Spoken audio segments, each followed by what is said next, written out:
शुभमन गिल बुरा ना माने, जब ठुकाई होती है तो ऐसे ही पीठ पीछे गालियां पड़ती हैं। हुआ यूं कि धर्मशाला टेस्ट के दूसरे दिन गिल ने अपनी पारी धुआंधार तरीके से आगे बढ़ाई।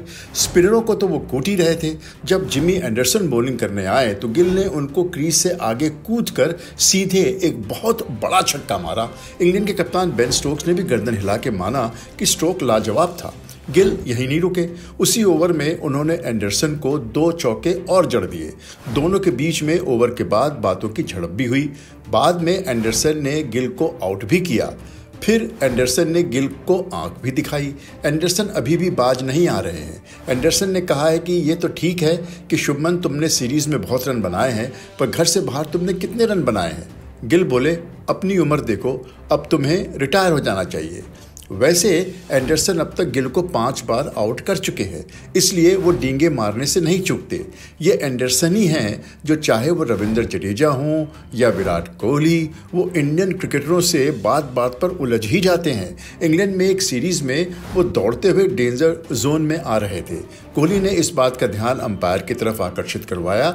ऐसे में एंडरसन भड़क गए। बोले, ये तुम्हारे घर का पिछवाड़ा नहीं है, यहाँ मुंह बंद रखो। कोहली बोले, बक बक बक बक बक बक।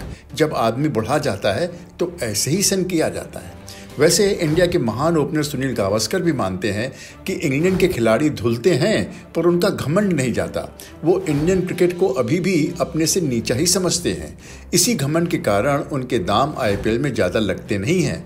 इससे वो और भी चिढ़ जाते हैं, क्योंकि वहीं दूसरी तरफ ऑस्ट्रेलिया के लोगों का आईपीएल में बहुत मांग पर चलती है।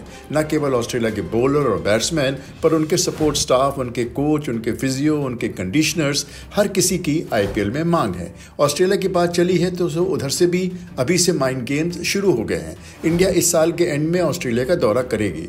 ऑस्ट्रेलिया के पुराने स्पिनर ब्रैड हॉक कहते हैं कि यशस्वी जायसवाल ने इंग्लैंड को तो धो दिया, पर ऑस्ट्रेलिया में ऑस्ट्रेलिया के फास्ट बॉलरों के खिलाफ वो मुश्किल में पड़ेंगे। हॉक कहते हैं कि जायसवाल को कुछ ही स्ट्रोक्स में महारत हासिल है, पर इंडिया में जो उनके छक्के लगते हैं वो ऑस्ट्रेलिया के बड़े मैदानों पर कैच बन जाएंगे। दूसरे, जायसवाल या तो टुक टुक करते हैं या चौके और छक्के मारते हैं। सिंगल्स का ज़्यादा उनका गेम है नहीं। इसके विपरीत हॉक कहते हैं कि सरफराज खां का ऑस्ट्रेलिया में सफल होना ज़्यादा पॉसिबल है। उनका मानना है कि सरफराज विकेट के चारों तरफ खेलते हैं। इन सबको सुनकर क्रिकेट राशि तो ये मानती है कि जब आपकी बात ज़्यादा चलने लगे तो आप समझ लीजिए कि आप सफल हो रहे हैं और दूसरों के दिलों का कांटा बन रहे हैं। कई बार सफलता ही बहुत बड़ी पहचान है आपकी आलोचना की।